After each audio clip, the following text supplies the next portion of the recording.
55+ number থাকলে মেন্সের প্রস্তুতি শুরু করে দাও। হ্যাঁ, এই ভিডিওটা শুরু করলাম পিএসসি ক্লার্কশিপ 2024 এর এক্সপেক্টেড কাট অফ 2023 সালে যে ভ্যাকেন্সি বেরিয়েছিল সেটার এক্সপেক্টেড কাট অফ কত যেতে চলেছে সমস্ত শিফটের কোশ্চেন অ্যানালাইসিসের পর সেটা আমরা যেটা জানতে পারলাম। হ্যাঁ, অ্যানালাইসিস কিন্তু আমাদের যে Telegram channel Study Knowledge Academy by Mintu ওখানে প্রোভাইড করা হয়েছে। তোমরা যারা জয়েন হন লিঙ্কে দেওয়া ডেসক্রিপশন ডু জয়েন নাও। কেন কথা বললাম, সেফ স্কোর কতগুলো আছে 55+ নাম্বার থাকলে মেন্সের প্রস্তুতি শুরু করে দাও কেন বললাম, এবারে তোমাদের একটা জিনিস দেখাবো যে এবার ভ্যাকেন্সি কত সংখ্যক থাকছে, ভ্যাকেন্সি যে আগের বছরের তুলনায় বেশি থাকছে সেটার প্রমাণও তোমাদের সামনে স্টেপ বাই স্টেপ দেখাবো। কাজে এই ভিডিওতে অত্যন্ত ইম্পর্টেন্ট। ঠিক আছে, শিফটের অ্যানালাইসিস সমস্ত কিছু ডান, সমস্ত কিছু করে দিয়েছি। 4টা শিফটের এক্সাম আমরা কভার করেছি এবং সেফ স্কোর সাথে কত জানতে পারলাম সমস্ত কিছু আলোচনা করবো আজকের এই ভিডিওর মাধ্যমে। কাজে এই ভিডিওটা অত্যন্ত ইম্পর্টেন্ট, স্কিপ না করে শেষ পর্যন্ত দেখো, কথাগুলো মন দিয়ে শুনো। লাস্টে কিছু গুরুত্বপূর্ণ কথা তোমাদের কথা বলবো যেটা তোমরা কিন্তু শুনবে বা বুঝলে ব্যাপারে তোমাদের কাছে ক্রিস্টাল ক্লিয়ার হয়ে যাবে। তো চলো আজকের ভিডিও শুরু করা যাক। তার আগে টেলিগ্রাম চ্যানেল যুক্ত না হয়ে থাকলে লিঙ্ক ডেসক্রিপশন জয়েন নাও, কারণ ছোটো বড়ো যে আপডেটগুলো সেখানে আমরা কিন্তু টেলিগ্রাম চ্যানেল প্রোভাইড করে রাখছি। আর যারা আমাদের চ্যানেলে সাবস্ক্রাইব করো নি প্লিজ সাবস্ক্রাইব করে রাখো, ঠিক আছে, কারণ তোমাদের কিন্তু পরবর্তীকালে কাজে লাগবে। তো চলো এবার দেখে যাওয়া যাক পিএসসি ক্লার্কশিপ। আমরা প্রথমে তার আগে কাট অফ অ্যানালাইসিসের পর আগে আমরা সমস্ত শিফটে যে কোশ্চেনপত্র ছিল সেটা কিন্তু অ্যানালাইসিস করে দিয়েছি। যার যেটা প্রয়োজন, মানে শিফট 1, 2, 3, 4, 16 এবং 17 টোটাল 4টা শিফটের যে কোশ্চেন পেপার সেটা আমরা অ্যানালাইসিস করেছি। তোমরা চাইলে কিন্তু দেখে নিতে পারো, ওটা মেমোরি বেস অ্যানালাইসিস, ঠিক আছে, কোনো রকম এক্সাক্ট বা নেই, ওটা একটা মেমোরি বেস অ্যানালাইসিস, তোমরা চাইলে কিন্তু মিলিয়ে নিতে পারো। তো চলো এবারে মেন টপিক যেটা হচ্ছে, আমরা প্রথমে কাট অফ অ্যানালাইসিস জন্য আমরা 2019 সালটাকে আগে টার্গেট করি। 2019 সালের কাট অফ কীরকম কী ছিল আমরা সেই বিষয়গুলো একটু দেখে নিই। জি ঠিক আছে, তো চলো একটু দেখে নেওয়া যাক। তো অ্যাজ ইউ সি দেখতেই পাচ্ছ আমি তোমাদের সামনে তুলে ধরার চেষ্টা করেছি ডাব্লিউবিপিএসসি ক্লার্কশিপ পার্ট 1 অর্থাৎ প্রিলিমিনারি পরীক্ষার যে কাট অফ মার্কস সেটা কিন্তু 2019 সালের আমি তোমাদের কথা বলছি, ঠিক আছে, যেখানে অ্যাপ্রক্সিমেট কত ভ্যাকেন্সি ছিল না 7000 কিন্তু তোমাদের ভ্যাকেন্সি ছিল, ঠিক আছে। এবারে ভ্যাকেন্সি কেন বেশি থাকবে সেটাও কিন্তু আমি তোমাদের সামনে তুলে ধরার চেষ্টা করছি, একটু মন দিয়ে শুনো, ঠিক আছে, বিষয়গুলো আমি তোমাদের কাছে ক্লিয়ার করে দিচ্ছি। তো চলো তার আগে বিষয়টা দেখে নিই যে কাট অফ কত ছিল 2019 সালের যে কাট অফ, সেই 2019 সালের কাট অফটা আগে একটু দেখে নিই, ঠিক আছে। তো দেখতে পাচ্ছ প্রথম যদি আসে ইউআর যারা জেনারেল ক্যান্ডিডেট ওনাদের কাট অফ গেছিলো 65, ওবিসি এর গেছিলো 43 অর্থাৎ 43, ওবিসি বি এর গেছিলো 56.33, এসসিদের গেল 48.67, এসটিদের গেল 29.67, পিএইচ এর গেল 26.67। আর তার সাথে যারা গিয়েছিল যারা এক্স সার্ভিসম্যান আছেন বা এমএসপি আছেন তাদের জন্য কিন্তু এই কাট অফটা গিয়েছিল। তোমাদের একটা রিকোয়েস্ট, তোমরা কিন্তু এই কাট অফটা তোমরা স্ক্রিনশট নিয়ে রাখো, একটা তোমাদের লাস্টে কথা বলবো যেটার সাথে তোমরা এটা রিলেট করতে পারবে, বিষয়টা কিন্তু ক্রিস্টাল ক্লিয়ার হয়ে যাবে। তো এই সংখ্যক কাট অফ গিয়েছিল যেটা হচ্ছে 2019 সালে, যেটার প্রায় ভ্যাকেন্সি ছিল 7000। এবারে ভ্যাকেন্সি কেন 10000 থাকছে বা কেন ইনক্রিজ থাকছে সেটাও তোমাদের সামনে তুলে ধরার চেষ্টা করব, ঠিক আছে। এইটা হচ্ছে 2019 সালের পার্ট 1 এর কাট অফ মার্কস। তোমরা চাইলে আমি তোমাদের সামনে বক্স করে দিচ্ছি, তোমরা চাইলে এটা স্ক্রিনশট নিয়ে নিতে পারো, ঠিক আছে। এই কাট অফের পর আমরা একটু দেখে নেব যে মেন্সের কাট অফ কীরকম ছিল, তারপরে আমি 2023 সালের কাট অফ মার্কস সম্পর্কে ভিডিও তোমাদের সামনে প্রকাশ করছি। এবার যেটা আলোচনা করছি সেটা হচ্ছে ডাব্লিউবিপিএসসি ক্লার্কশিপের পার্ট 2 অর্থাৎ মেন্সের এক্সপেক্টেড কাট অফ ছিল কত সেটাও তোমাদের সামনে তুলে ধরার চেষ্টা করেছি। এটা সম্পূর্ণ হচ্ছে 2019 সালে, যেটা তোমাদের 7000 ভ্যাকেন্সি ছিল, ঠিক আছে।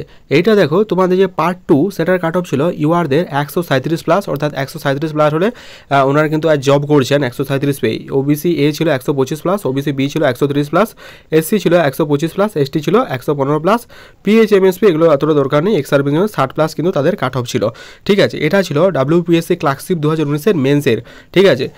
তো তোমাদের প্রিলিজ যে কাট অফ দেখালাম, মেন্সের কাট অফ দেখালাম, তো তোমাদের যেটা বলার কথা সেটা হচ্ছে কি তোমরা একবার ভেবে দেখো যদি এই সংখ্যক কাট অফ তোমাদের 7000 ভ্যাকেন্সিতে যায়, মানে এটা ছিল 7000+ ভ্যাকেন্সির জন্য তোমাদের কাট অফ গিয়েছিল 65, মানে জেনারেলদের যে কথা আমি বলছি, ঠিক আছে, 7000 ভ্যাকেন্সি ছিল, এটা হচ্ছে 2019 সালে। তো এবার এক্সপেক্টেড কাট অফ তোমরা একটা খাতায় লিখে রাখো, তোমরা পরবর্তীকালে যখন হয়তো পাবলিশ করবে পিএসসি বোর্ড তোমরা কিন্তু মিলিয়ে নিও। 2024 সালের তোমার এক্সপেক্টেড ভ্যাকেন্সি মিনিমাম 9000 থেকে 10000 কিন্তু ভ্যাকেন্সি কিন্তু আসতে চলেছে, ঠিক আছে। এবারে কিন্তু আগের বছরের তুলনায় বেশি সংখ্যক ভ্যাকেন্সি আসছে, তার কতগুলো কারণ বলি। এক তো তোমাদের 4 থেকে 5 বছর বা 5 থেকে 6 বছর পর এক্সাম হচ্ছে, যার কারণে একটা প্রচুর শূন্যপদ তৈরি হয়েছে। তো পিএসসি কী চাইছে এই শূন্যপদটা কিন্তু মিটিয়ে নিতে, যার কারণে তোমাদের এক্সপেক্টেড ভ্যাকেন্সি থাকবে প্রায় 10,000। ঠিক আছে, সুতরাং যাদের 55 প্লাস হচ্ছে আমি তোমাদের একদম আশ্বস্ত করছি কোনো দিকে ডিমোটিভেট না হয়ে কারোর কোথায় কান না দিয়ে তোমরা কিন্তু মেন্সের প্রস্তুতি শুরু করে দাও, নাহলে কিন্তু পরবর্তীকালে পস্তাবে। কারণ যখন তোমাদের বলছি নিশ্চয়ই এটা অ্যানালাইসিস করেই বলছি। ঠিক আছে, এবারে কত কি কাট অফ যেতে পারে সেটাও তোমাদের সামনে আমি তুলে ধরার চেষ্টা করছি। পিএসসি ক্লার্কশিপ 20, এবারে তোমাদের যেটা আলোচনা করছি পিএসসি ক্লার্কশিপ 2023 সালের কাট অফ এক্সপেক্টেড কত যেতে পারে সেটা আমি তোমাদের সামনে তুলে ধরার চেষ্টা করছি। চলো স্টেপ ওয়াইজ একটু দেখে নাও। কেন এটা লিখেছি তোমরা চাইলে কিন্তু স্ক্রিনশট নিয়ে নিতে পারো। এটার সাথে কিছু গুরুত্বপূর্ণ কথা বলছি, তোমরা কিন্তু একটু ধৈর্য ধরে ভিডিওটা দেখো। ঠিক আছে, বিষয়টা হলো কি যে তোমার 2019 সালে শূন্যপদ ছিল প্রায় 7,000খানা তোমাদের শূন্যপদ ছিল। এইবারে যেটা লিখেছি 2024 সালে এর ভ্যাকেন্সি প্রায় 10,000। ঠিক আছে, এই নাম্বার যদি তুমি মেন্সে থাকে, এই নাম্বার প্রায় যদি থাকে, আমি নাম্বার বলতে কোনটাকে বিশেষ প্রায়োরিটি দিয়েছি, আমি প্রায়োরিটি দিয়েছি এই নাম্বারটা যদি তোমার থাকে তুমি কিন্তু মেন্সের প্রস্তুতি শুরু করে দাও। ঠিক আছে, কেন কথাটা বলছি সেটাও তোমাদের সামনে আমি তুলে ধরার চেষ্টা করছি। পরীক্ষায় কিন্তু কোনো যারা বলছে নর্মালাইজেশন হবে, এই ব্যাপারটা টোটালি রং। কোনো রকম কোনো নর্মালাইজেশন থাকছে না। কোশ্চেন কি আদৌ ফাঁস হয়েছে? দেখো, যেটা তোমাদের বারবারই একটা কথা বলে আসছি, কোশ্চেন কিন্তু কোনো রকম ফাঁস হয়নি, মানে পরীক্ষা চলাকালীন।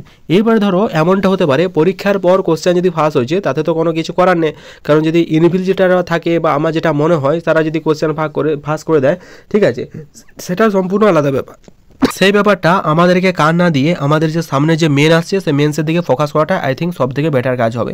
ঠিক আছে, তো WPSC ক্লার্কশিপ 2023-এর যে কাট অফ যেতে চলেছে সেটা আমি তোমাদের সামনে এক নজরে তুলে ধরার চেষ্টা করেছি। তোমরা কিন্তু আমার সাথে সহমত হলে কমেন্ট বক্সে কমেন্ট করে জানিও। হ্যাঁ, একটা কথা বলতে ভুলে গেছি, যারা কমেন্ট করছো যে 80 থেকে 85 কাট অফ যাবে জেনারেলদের, তাদেরকে কিন্তু একদম সম্পূর্ণ রং ইনফরমেশান। ইভেন 75 থেকে 70 প্লাসও কাট অফ যাবে না। আমি যেটা বলছি তোমরা কিন্তু মিলিয়ে নিও, কারণ কোশ্চেন অ্যানালাইসিসের পর আমরা যেটা জানতে পারলাম যে কোশ্চেনের যে প্যাটার্ন সেটা কিন্তু একদম স্ট্যান্ডার্ড বা উন্নত মানের, এবং কোনো রকম যে ইজি কোশ্চেন 2019 সালের কোশ্চেন দেখলেই বুঝতে পারবে কতটা ইজি এসেছিল, কারণ বেসিক কনসেপ্টের উপর ম্যাথ হয়ে গেছিলো, ইংলিশ হয়ে গেছিলো, এবং জেনারেল নলেজগুলো যদি কেউ কম বেশি পড়েছিল জেনে রাখবে। কিন্তু এবার যদি কেউ খুঁটিয়ে মানে WBCS যারা প্রিপারেশন নিচ্ছে তারাও কিন্তু ব্যাপারটা উপলব্ধি করতে পেরেছে। আই থিঙ্ক তারাও কিন্তু রিলেট করতে পারবে আমাদের কথাগুলোর সাথে। সুতরাং এবারে কিন্তু খুব একটা যে ইজি ব্যাপার সেই ইজি ব্যাপারটা কিন্তু মোটেও নয়। ঠিক আছে, এবারে কিন্তু তোমাদের কাট অফ এটাই যেতে চলেছে। তোমরা কিন্তু চাইলে এটা স্ক্রিনশট নিয়ে কোনো খাতায় লিখে রাখতে পারো, পরবর্তীকালে তোমরা বলবে। ইউআরদের যেটা কাট অফ যেতে চলেছে 55 থেকে 60 প্লাস কিন্তু ইউআরদের কাট অফ যেতে চলেছে। যারা জেনারেল তোমাদের যদি 55 নাম্বার থাকছে তোমরা you can prepare for your mains exam for clerkship 2023। ঠিক আছে, ক্লার্কশিপ 2023-এর জন্য প্রিপারেশন স্টার্ট করে দাও, নাহলে পরবর্তীকালে পস্তাবে। বলছি গুরুত্বপূর্ণ কিছু কথা আমি লাস্টে বলছি, আগে তোমাদের এটা জানিয়ে দিচ্ছি। যারা ওবিসি এ আছো তারা 40 প্লাস পেলে তোমরা কিন্তু মেন্সের প্রস্তুতি শুরু করে দাও, আর ওবিসি বি 50 প্লাস জন্য you are eligible for this main exam. আর এসসি হলে 40 প্লাস হলে তুমি এলিজিবল, এসটি হলে 25 প্লাস হলে তুমি কিন্তু এলিজিবল হয়ে যাবে। ঠিক আছে, সুতরাং যারা বলছে 80-85 নাম্বার তারা ডিমোটিভেট এবং অন্যান্য যে ব্যাপারগুলো আছে দালালদের দালাল চক্র বুঝো, সেই ব্যাপারটা কিন্তু তারা করার চেষ্টা করছে। এবং ডিমোটিভেট প্রতি মুহূর্তে কী করে ভেঙে ফেলা যায়, সিস্টেম যে একটা প্রতি মুহূর্তে কী করে করাপ্ট করা যায়, পিএসসির বিরুদ্ধে কী করে করা যায় যাতে পরবর্তী কেস হয়ে যায়। একটা কথা বলে রাখি বন্ধুরা, কিন্তু অসংখ্য ক্যান্ডিডেট এরকম একদল ক্যান্ডিডেট ঘুরে বেড়াচ্ছে যারা কিন্তু চাইছে প্রতি মুহূর্তে বিষয়টাকে কেস করে ব্যাপারটাকে পুরো স্টে করে দিই, মানে ফুড এসআইয়ের মতো। ঠিক আছে, এবার যদি পুরো বিষয়টা যদি স্টে হয়ে যায় তাহলে রিক্রুটমেন্ট তো হবেই না, আর যদি হয় 5 থেকে 6 বছর, মানে বুঝতে পারছো ব্যাপারটা পুরো উল্টো দিকে চালনা করার পরিচালনা চলছে।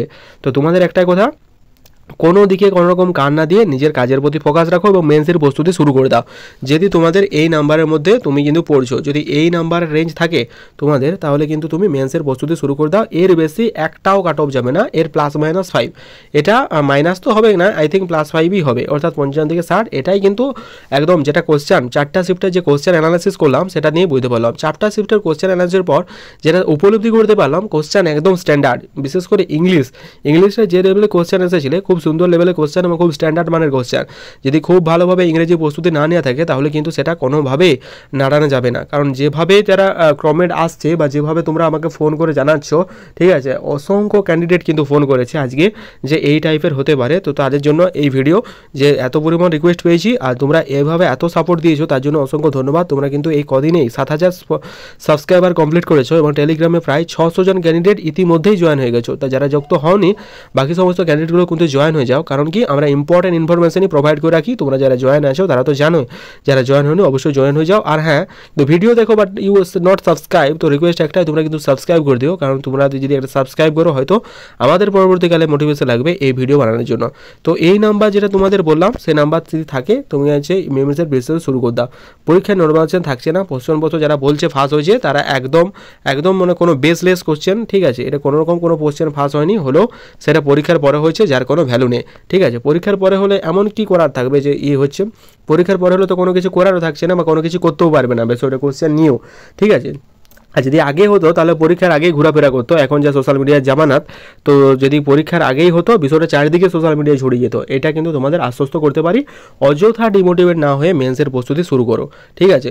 এই নাম্বার থাকলে তুমি আর you are eligible for the main exam. এবার অনেকে কমেন্ট করেছিল কোন সেক্টরাল কী বিষয়, মানে তার যে ঠিকানা সেটা অনেকে জানতে চাইছিল, কমেন্ট করেছিল, আমরা সেই বিষয়টা একটু চোখ বুলিয়ে নেবো। আচ্ছা, অনেকে ডিপার্টমেন্টগুলো জানতে চাইছিলেন, ডিপার্টমেন্টের যে এক্সাম সেটা কোথায় কী আছে। তো আমি সরাসরি পিএসসি ক্লার্কশিপে 2019 সাল থেকে ডাউনলোড করে নিয়েছি। তো তোমাদের এক এক করে আমি একটু দেখিয়ে দিচ্ছি, বা এটা আমি টেলিগ্রাম চ্যানেল প্রোভাইড করছি, তোমরা কিন্তু পড়ে নিও। আমি একবার বলে দিচ্ছি, যায় fisheries, aquatic culture, aquatic resource and fishing harbour department, এটা যে ঠিকানা আছে তোমরা কিন্তু সল্টলেক সেক্টর 5 কলকাতা 8 ফ্লোর, এটা এখানে পেয়ে যাবে। ট্যুরিজম ডিপার্টমেন্ট নিউ সেক্রেটারি, এটা কিন্তু রিজিওনাল, ঠিক আছে, বা সেক্রেটারি ডিপার্টমেন্ট টেকনিক্যাল, এটা কিন্তু এটা রিজিওনাল, তোমরা কমেন্ট করে দেখো, এটা হচ্ছে রিজিওনাল ঠিকানা, ঠিক আছে। কমেন্ট করে জানিও যদি কিছু ভুল বললাম।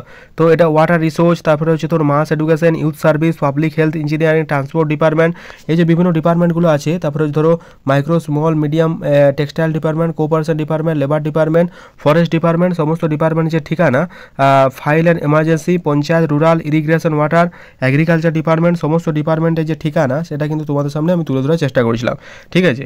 এটার পিডিএফটার যে পিডিএফ বা এই পার্টিকুলার এই পিডিএফটা আমি কিন্তু আমাদের টেলিগ্রাম চ্যানেলে প্রোভাইড করে দিয়েছি। তোমরা যারা ইন্টারেস্টেড তারা কিন্তু এটা ডাউনলোড করে নিতে পারবে, কারণ এটা পরবর্তীকালে তোমাদের কাজে লাগবে। এখন থেকে তোমরা কিন্তু রেখে দাও, বিষয়টা রেখে দাও, ঠিক আছে। তো এই ছিল মোটামুটি এক্সাম অ্যানালাইসিস এবং কাট অফ মার্কস সম্পর্কে বিস্তারিত একটা ভিডিওটা যদি ভালো লাগে বন্ধুদের মধ্যে শেয়ার করে দাও। আর ওই নাম্বার থাকলে মেন্সের প্রস্তুতি শুরু করো, কোনো দিকে চোখ কান বন্ধ করে একদম মেন্সের প্রস্তুতি স্টার্ট করে দাও। 55+ নাম্বার থাকলে যারা জেনারেল হও মেন্সের প্রস্তুতি শুরু করে দাও। সমস্ত শিফটের যে কোশ্চেন অ্যানালাইসিস বা কী কোশ্চেন এসেছিলো সেটা যদি জানতে চাও টেলিগ্রাম চ্যানেলে প্রোভাইড করে দিচ্ছি, link in the description, do join now. বাকি কথা পরবর্তী ভিডিওর মাধ্যমে। Thank you very much. আর ভ্যাকেন্সি কিন্তু প্রায় অ্যাপ্রক্সিমেট 10,000-ই থাকবে, মিলিয়নীয় 2023 সালে, ঠিক আছে। দেখা হচ্ছে পরের ভিডিওতে, ভালো থেকো, সুস্থ থেকো।